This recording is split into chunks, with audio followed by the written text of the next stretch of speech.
ఈ సందర్భంగా నమస్కారాలు తెలియజేస్తున్నాను. ఎందుకంటే ఇప్పుడు మాట్లాడదలుచుకోవడం అంటే మీ సహనానికి పరీక్ష కాలాతీతం అవుతున్నది. కాబట్టి ఒక 2 నిమిషాలు నేను వేణుశ్రీ అని మీరందరూ అంటే నేను వేణన్న అంట. ఎందుకంటే నాకు మా ఇంటి వెనుక ఇల్లే. వీళ్ళ నాన్న మా నాన్న కలిసి ఆడుకున్నటువంటి వాళ్ళు. మా తాత వాళ్ళ తాత కలిసి ఆడుకున్నటువంటి వాళ్ళే. ఇట్లా మాకు అనువంశికంగా ఒక అనుబంధం ఉండి చివరికి నాకు నేనే పెద్దని మా ఇంట్లో. నేను అన్న అని పిలుచుకునేటువంటి ఏకైక వ్యక్తి వేణన్న. ఈ వేణన్న సార్ మంచి కవిత్వం రాశారు. గ్రామం గురించి రాశాను నేను.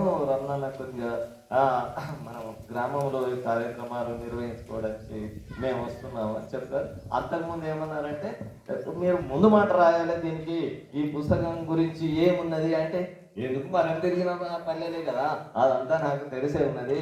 అప్పుడున్నటువంటి ఇప్పుడు దీన్ని 50 సంవత్సరాల క్రితం ఈ గ్రామము ఎలా ఉండేదో ఇప్పటి వాళ్ళకు చాలా మందికి తెలియదు. ఇప్పటి పిల్లలకు తెలియదు 22 ఇప్పుడు ఈ పుస్తకం చదువుకుంటే ఈ కవిత్వం చదివితే ఈ 50 సంవత్సరాల కింద మన తాతలు ఎట్లా ఉండేవాళ్ళు, మన తండ్రులు ఎట్లా ఉండేవాళ్ళు, వాళ్ళ జీవిత విధానం ఎట్లా ఉండేది, వాళ్ళు ఇప్పటికి కూడా సార్ లక్ష్మణరావు సార్ చెప్పినట్టు కాలకృతం అవుతుంది.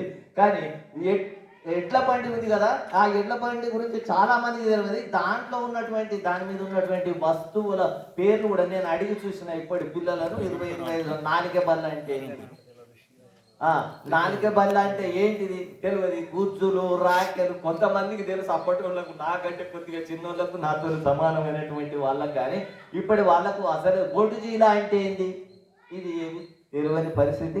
అది ముంజేతి కంకణానికి అద్దం మీద అంటారు పెద్దలు. చేతికి కంకణం ఉన్న తర్వాత మనం అద్దం చూసుకోవాల్సిన అవసరం లేదు. నుదుటికి బొట్టు ఉంటే బొట్టు పెట్టుకుంటే సరిగా అంటుతుందో అంటిందో అంటలేదో, సరిగా సెంటర్ పాయింట్లో ఉందో లేదో అద్దం చూసుకోవాల్సిన అవసరం ఉంటుంది. కానీ మన నేను నహపల్లె రాసినటువంటి మా అన్నగారి పుస్తకం లోపల దాన్ని ప్రత్యేకించి దాన్ని చెప్పాలంటే ఎంత చెప్పవచ్చు. కానీ సాధారణంగా మాధ్యమంగా పెద్ద పెద్ద సర్టిఫికెట్లు పొందకుండా మామూలుగా చదువుకున్నటువంటి హై స్కూల్ విద్యార్థులు కూడా, హై స్కూల్ కంటే తక్కువ విద్యార్థులు ఎప్పుడు చదువుకుని వదిలిపెట్టిన వాళ్ళు కూడా దాన్ని ఆ పుస్తకం చదువుతుంటే ఈ ఊళ్ళో ఉన్నటువంటి అప్పటి కాలంలో వివరాలన్నీ తెలుస్తాయి, అర్థమవుతాయి కూడా. అంత సులభమైన శైలిలో దీనికి పెద్ద కఠినమైన పదాలు లేవు. చదివిన కొద్ది ఒక నీటి ప్రవాహం లెక్క పోతూనే ఉంటుంది పుస్తకం. నేను చివరిగా చదివి దీనికి నాకు ఈ ముందు మాట రాయడానికి అవకాశం ఇచ్చినటువంటి మా వేహనన్న గారికి కృతజ్ఞతలు తెలియజేస్తున్నాను. ఈ అవకాశం ఇచ్చినటువంటి ధన్యవాదాలు.